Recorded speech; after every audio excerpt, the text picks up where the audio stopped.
Real Brexit Horror Stories. They were infected with rage. Send them all home. Britain for the British. The Nige of the living dead. Please stop bringing me back. So tired.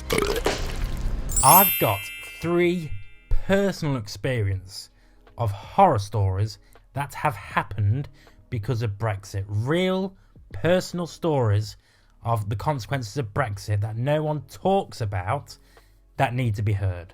It's just a lose-lose-lose situation with Brexit. So, welcome back to the channel. If you're new here, do not forget to hit the subscribe button. Like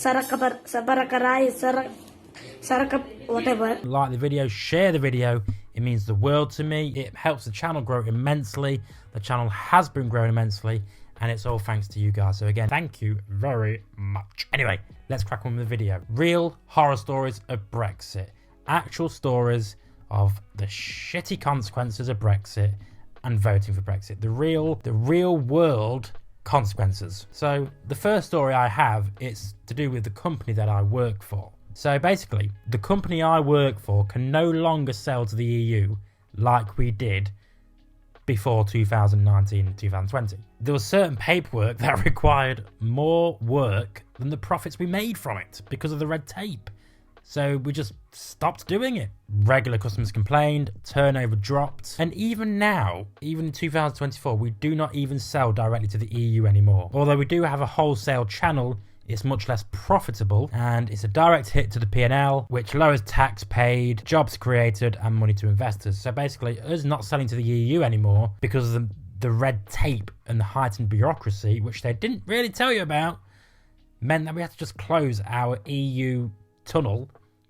EU tunnel. Send some trains down. No, we had to close it all together. That was a loss to the business. We had to lay people off, and it was shit. This is in my town, okay?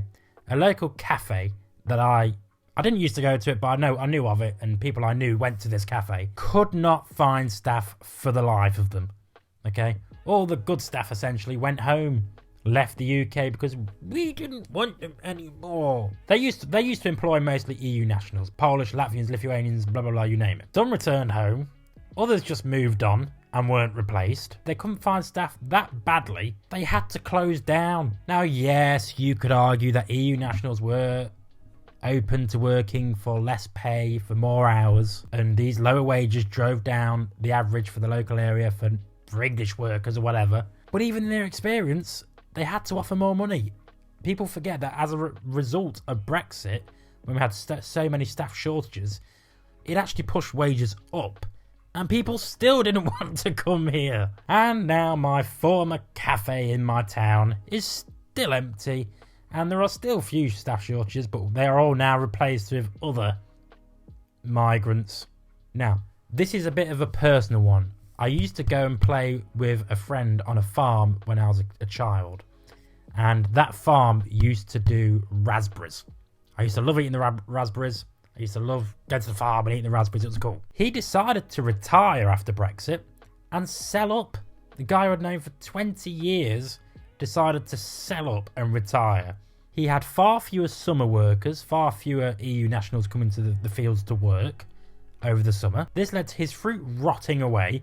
People wouldn't pay for it. He was losing money. And now, most of the raspberries that you see in the UK supermarkets, loads and lots of them are exported rather than homegrown, because we just cannot get the labour, the cheap labour, to do the fields. Not as good quality workers like we are used to seeing years and years ago. And the tax paid on the exports of these raspberries are mostly paid in European countries, in Spain, so the UK aren't even reaping the benefits of these exported raspberries. It's just a lose-lose-lose situation with Brexit. The only thing I will say, I'm a fair guy, so I will chuck in a pro of Brexit, not a horror story, but a glamorous story. HGV drivers got so many pay rises since Brexit, since nobody wanted to work in the UK. So the wages of the UK HGV drivers went up massively. My own father-in-law is a HGV driver, and he got 4 pay rises within a year. Before, being a HGV driver, not great. Now, people are like, yeah. We even offer free HGV driving so people can learn to be a HGV driver for free at their local college.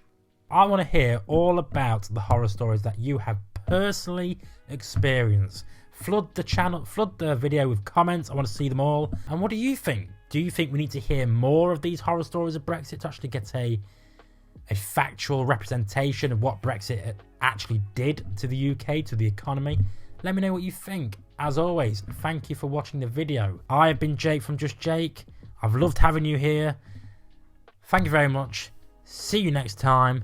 Remember, make love, not war. Because what's the point? Nobody cares. Politicians don't care. And nobody cares. So, yeah. Thank you for watching the video. Mwah. Goodbye. Did you like the video? Then hit the subscribe button. Or watch some more videos. It helps me out with the YouTube algorithm and helps the channel grow. Thank you very much.